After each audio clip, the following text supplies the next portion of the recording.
Tempestades são ocorrências frequentes na natureza. Embora não o desejemos, tempestades, tornados e furacões acontecem, deixando sua passagem nas casas arruinadas, colheitas estragadas e vidas ao desabrigo. Assim como temos as tempestades naturais, também as temos espirituais, mentais e de relacionamento. Tentações, problemas e dificuldades vêm à nossa vida ameaçando deixar atrás de si um caminho de esperança despedaçadas, ambições não realizadas e expectativas não cumpridas. Estas tempestades que não convidamos chegam mais de uma vez em nossa vida cristã. E não há exceção. Todos nós passamos pelas tempestades da dificuldade. A Bíblia chama isso de o dia mau. Quando a vida é obscura pela nuvem negra que pressagia uma dificuldade, você, se não souber lidar com ela, poderá sofrer uma devastação terrível. Mas há uma solução. Mediante o exemplo e a atitude do apóstolo Paulo em Atos, podemos ser vencedores. Podemos alcançar a vitória. Por ter pregado o Evangelho de Cristo, Paulo viajava como um dos presos acorrentados em navio. Durante a viagem, Paulo e os presos foram colocados sob a custódia de um oficial romano chamado Júlio. Pararam em bons portos na ilha de Creta e aí permaneceram por vários dias. O tempo ficava cada vez pior e logo chegaria o inverno. Bons portos era um lugar aberto e inadequado para se passar o inverno. A maior parte da tripulação achava-se melhor seguir até Fenície e ali passar o inverno. Deram ouvidos à voz da razão humana e permitiram que ela os guiasse. Paulo escutou uma voz diferente, a voz de Deus. A esta altura, Paulo fez uma admoestação importante. Senhores, vejo que a viagem vai ser trabalhosa, com dano e muito prejuízo, não só da carga e do navio, mas também de nossas vidas. Atos 27. A tripulação, porém, ficou indiferente ao que Paulo dizia. Deram ouvidos à voz da razão e se encaminharam-se para o desastre. A Bíblia mostra claramente duas vozes em contraste que nos falam hoje. Uma vem dos altos e a outra encontra-se atada pelos limites terrenos. Quando você lê a Bíblia e vai à igreja e ouve a pregação da palavra de Deus, está ouvindo a voz que vem dos altos. Quando a pessoa entra no mundo temporal, é inundada com a voz da tentação terrena, a voz do mundo de Satanás. Assim como a tripulação do navio de Paulo foi forçada a tomar uma decisão, você também o é. E se não der ouvido à voz correta, resultados desfavoráveis serão inevitáveis. Muitos problemas difíceis parecem montanhas, grandes demais para serem resolvidos. Temos abundância de desenvolvimento tecnológico e científico, mas ainda nos faltam a sabedoria para tomar decisões sadias e viver vidas de sucesso. As palavras de Paulo foram certas nesta ocasião em particular. A Bíblia é verdade para todas as idades. Tem ela os recursos da sabedoria e conhecimento abundantes de Deus. Por meio da Bíblia, a voz que vem do alto fala claramente dando conselhos de sabedoria a todos os que passam por dificuldades.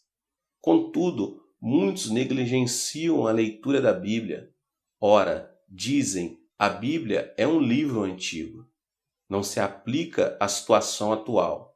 Sinto pena dessas pessoas. Seu conhecimento científico moderno e seu raciocínio jamais poderão substituir a sabedoria da palavra de Deus. Mediante o ensinamento bíblico, Deus claramente nos mostra como tomar nossas decisões diárias baseadas em sua palavra infalível e não nas vozes falíveis da razão humana. De agora em diante, meus irmãos, quando você se deparar com um problema difícil, leia a palavra de Deus e medite nela. Vá a Deus em oração e ouça a sua voz, que o guiará para uma vida eterna de vida e amor. No princípio, parecia que ia ser uma viagem agradável. O tempo se apresentava perfeito, os presos comportavam-se bem e havia muita carga a bordo. Mas, ao penetrarem o mar Egeu, o tempo mudou abruptamente. Sobreveio-lhes uma tempestade carregada de fortes ventos. O navio, em meio ao furacão, foi jogado para mar alto e sacudido sem misericórdia. No dia seguinte da tempestade, eles usavam todos os meios para cingir o navio. Atos 27. No dia seguinte, a tempestade era tão forte e as ondas tão grandes que se acharam à mercê da sorte. Com certeza, começaram a lançar a carga ao mar. Com isso, pretendiam aliviar o navio. Este ato destruiu-lhes as esperanças de lucro. A essa altura, lutavam por suas vidas. No terceiro dia, a tempestade continuava e as ondas cresciam em tamanho e violência. Com último recurso, lançaram ao mar a armação do navio. Isso significa que já não tinha controle dele. A única coisa que podia fazer era esperar. Mas os ventos não diminuíram. O mar, encapelado, piorava cada vez mais. Caindo sobre nós grande tempestade, dissipou-se afinal toda a esperança de salvamento. Atos 27 e 20. Tal é a sorte da sabedoria humana, quando encontra a tormenta da dificuldade, o dia mau. Tenho pregado por mais de 20 anos e conheci muitas pessoas que passavam pelas tempestades da vida. Por algum tempo, tentam fazer como as pessoas do navio. Procuram sustentar seus lares, negócios e vidas pessoais por meio de sua própria sabedoria, determinação e experiências. Por algum tempo parece que vão conseguir. Entretanto, logo descobrem que sua sabedoria não pode controlar as situações. Então começam a aliviar seus barcos da vida, começam a desistir das suas esperanças, de seus lucros e até mesmo de suas posições. Isto, contudo, ainda não faz que seus barcos da vida cheguem a salvo ao porto. Depois que esgotam todas as esperanças, caem no desespero. Tornam-se conscientes dos confinamentos restritos de suas próprias capacidades. É então que muitos vão a Deus, pedindo-lhe ajuda. Quando tudo vai bem, nós, os seres humanos, parecemos fortes e autoconfiantes. Mas quando os tempestuosos ventos da dificuldade começam a soprar em nossa vida, a fé na sabedoria e tecnologia humanas enfraquece. Não podemos fazer frente às tempestades que entram em nosso viver. Devemos compreender nossas restrições. Devemos estar continuamente prontos a clamar a Deus e receber a ajuda e a sabedoria que vem do alto. Ao perder os passageiros e a tripulação a esperança, ficaram tristes e até perderam o apetite. A reação de Paulo, porém, foi diferente. Ele sabia como vencer as tempestades da vida. Em um trecho do discurso de Paulo a seus companheiros de viagem, encontramos 3 segredos importantes para superar as dificuldades.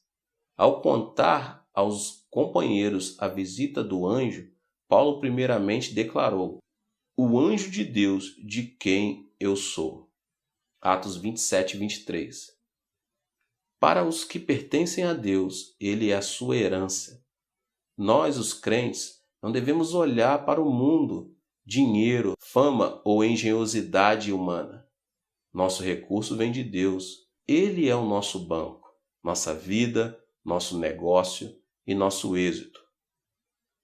Ao morrer na cruz, Cristo não deixou nenhum bem tangível a seus seguidores. Não deixou terra, dinheiro nem posição, mas deixou a seus seguidores a mais valiosa de todas as heranças. Abriu o caminho para o relacionamento restaurado com nosso Pai, Deus, Criador dos céus e da terra. Por meio de Jesus Cristo, Deus tornou-se nossa herança, nosso prêmio glorioso. Uma vez que Deus se torna nossa herança, já não precisamos recorrer ao mundo ou à engenhosidade humana procurando ajuda. Os recursos divinos tornam-se nossos. Pertencemos a Deus e nessa certeza cremos que Ele nos fará passar por qualquer dificuldade que enfrentamos. Li a história da esposa de certo pastor pobre. Seu marido tinha um trabalho de meio expediente enquanto principiava uma igreja pequena. A vida deles era cheia de pobreza. O salário mal conseguia chegar ao final do mês. Então o pastor perdeu o emprego. A igreja era tão pequena que o salário era limitado a uma oferta. As contas continuavam a empilhar-se e eles não tinham como pagá-las. Não sabiam o que fazer. A esposa teve de procurar emprego, mas o emprego que encontrou não cobria suas necessidades. Certo dia, em desespero, a esposa do pastor começou a ler a Bíblia. Seus olhos foram dar numa passagem do livro de Mateus que relata o incidente de Cafarnaum, quando os coletores de impostos se aproximaram-se de Pedro, perguntando-lhe se Cristo pagava o imposto do templo. Ao que ele imediatamente respondeu que sim. Chegando-se Pedro a Jesus, ele lhes perguntou: Simão, que te parece? De quem cobram os reis da terra impostos ou tributo? Dos seus filhos ou dos estranhos? Dos estranhos, respondeu-lhe Pedro. Cristo então disse que eles deviam estar isentos. Mas, para que não escandalizemos, vai ao mar, lança o anzol, e o primeiro peixe que fisgar tira-o, e abrindo-lhe a boca, acharás um estáter. Toma-o e entrega-lhes por mim e por ti. Mateus 7, do 25 ao 27. A esposa do pastor pobre ficou profundamente impressionada com esta passagem bíblica. A porção que particularmente falava a sua situação foi quando Cristo mostrou a Pedro a maneira de pagar os impostos, dizendo: por mim e por ti. Ela compreendeu que pertencia a Cristo e ele pertencia a ela. Sua vida e a vida de Cristo não eram duas, mas uma. Movida pela compreensão da certeza de pertencer, ela começou a chorar. Mais tarde mostrou a verdade desta passagem a seu marido, dizendo-lhe: vivemos com Cristo. Ele pode encontrar os recursos que hão de suprir nossas necessidades.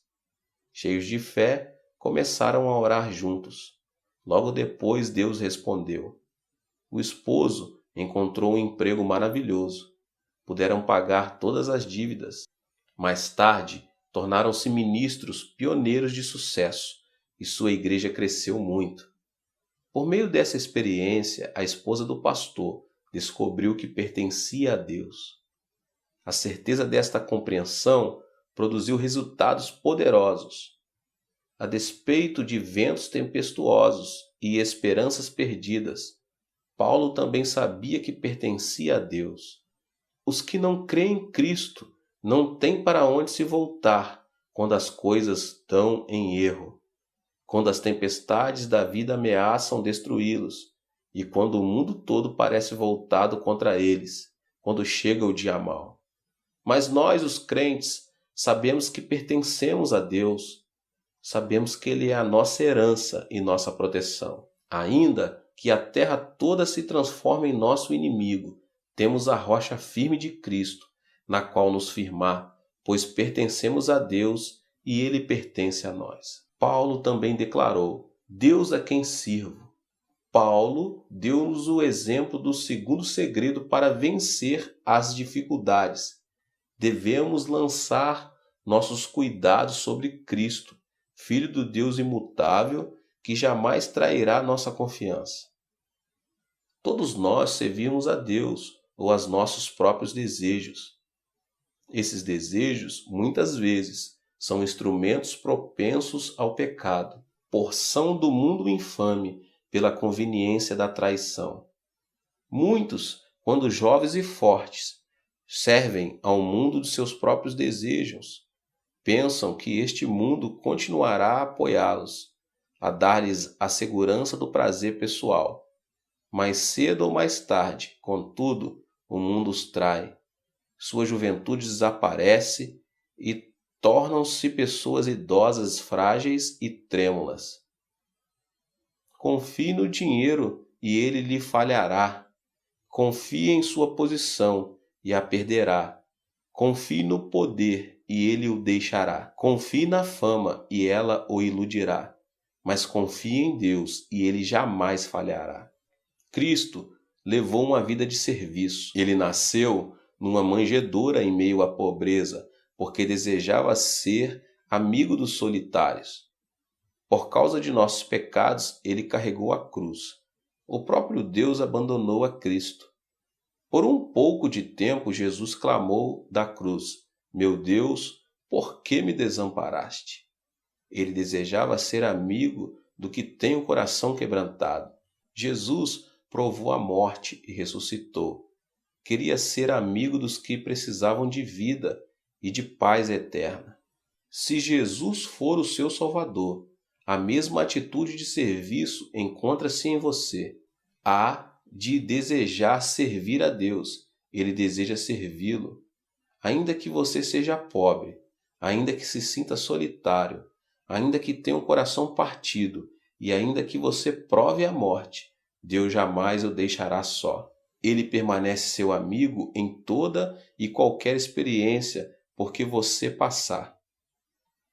Paulo sabia disto. Embora passasse por uma forte tormenta, sabia que Jesus estava com ele.